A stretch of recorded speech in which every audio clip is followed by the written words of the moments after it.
Hello everyone, Ekabo Sore Tomi. That means welcome to my channel in Yoruba. Today's tutorial, I'm going to show you how to make this pattern, and it's a wrap top pattern. And I hope you enjoy it. It's two in one. You don't need to cut two different patterns. So get your paper.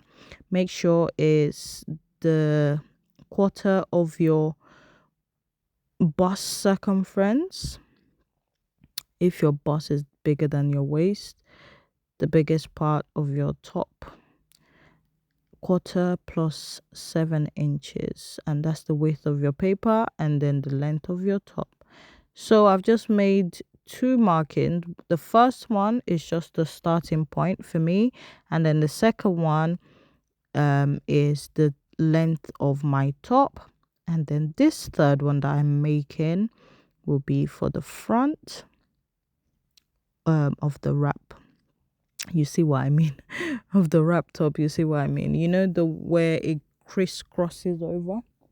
Is that a word? Crisscrosses. Yeah, this is the part, and that's 6 inches wide. Okay, like that. And then I'm just drawing another line at the top because the paper is not straight. So every measurement I'm taking it from that second line. So I'm marking half of my shoulder measurement, which is 8.5. From there, I go down by 1 inch, which will make my shoulder slope. Okay, yeah, connect the dot. If you're not new here, then you probably know what we're doing. Yeah, you definitely know what we're doing. So now we're going to mark our armhole. My armhole measurement is 9 inches, and for those who know, I cannot draw a straight line, so I'm just making sure the line's going to be straight. But luckily for me, this paper has lines on it, so it's easier for me. I'm just going to extend that like a L shape.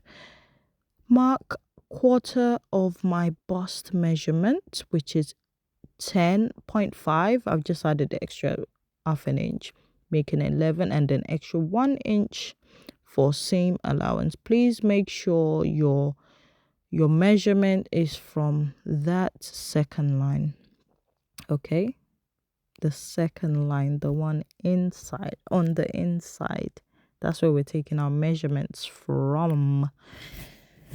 Okay, if you take it from the first one, you'll be totally wrong. Okay, anyway, now we're going to find our bust point, which is from your shoulder to where your bust is. Mine is 11 inches. You can, mainly it's 11 inches for most people, but it could be lower or higher for other people, so double check. Mine is 11 inches. And then I'm going to find my waist, which is from my shoulder to my waist is 16 inches. So just going to extend the line to know where we'll be taking our measurements. That's my bust point, BP, and W for waist, and TL for top length. So that's the length of my top. I'm just going to take my bust circumference. Can you see from that second line? That's where we're taking our measurement from. I'm marking 11 inches and extra 1 inch for seam allowance. And I'm just going to connect the two. I like to do my seam allowance on my pattern as well. Some people don't, they just take the measurement, so it's up to you.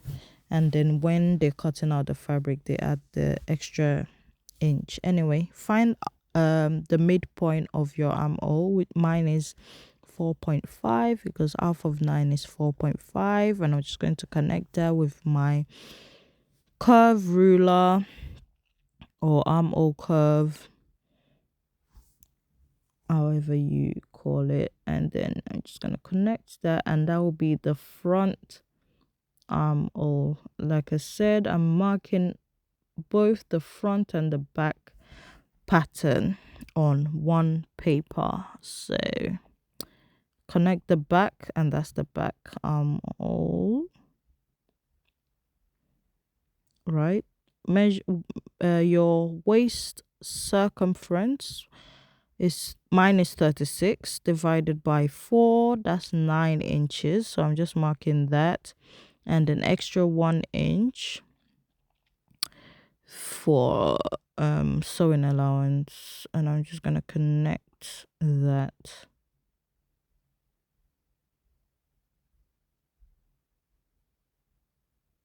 Okay, there you go.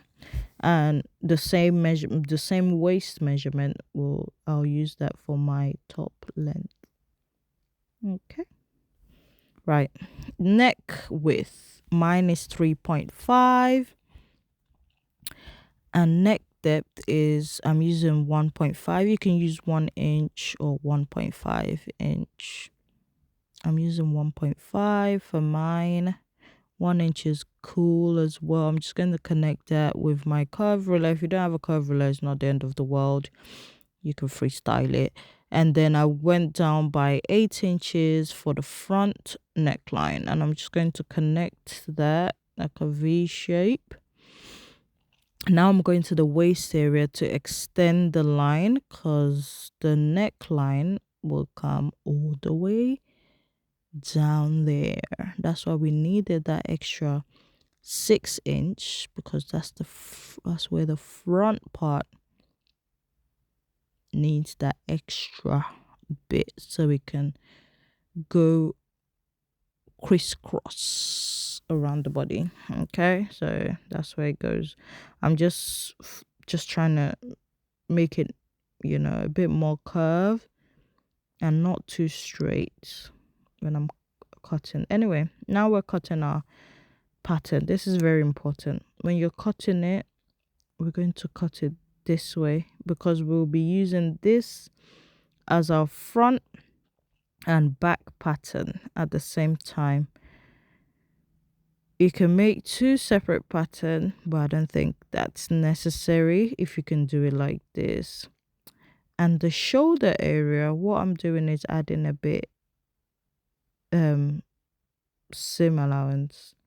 Add about 1/2 inch, so you can see I didn't cut right on the line on the shoulder area, just to give it a bit of seam allowance, which is about 1/2 inch, 1/4 inch. That's okay. And I'm just cutting out the length, the top length.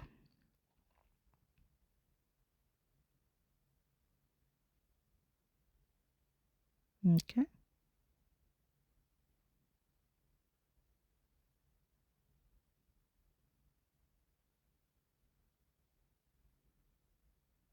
I should have just gone round the table, but no. Let's break our back.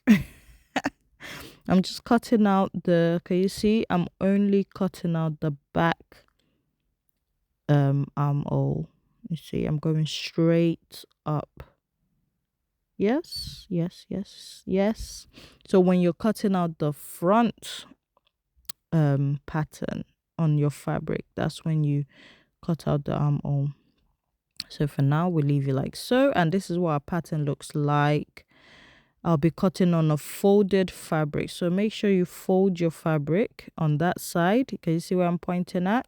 Fold it, place your pattern, that's the back, and then for the front you fold it like this, and there you have it. Thanks for joining me, and thanks you. Can't even speak. Anyway, don't forget to like, share, and subscribe. Ta-ra!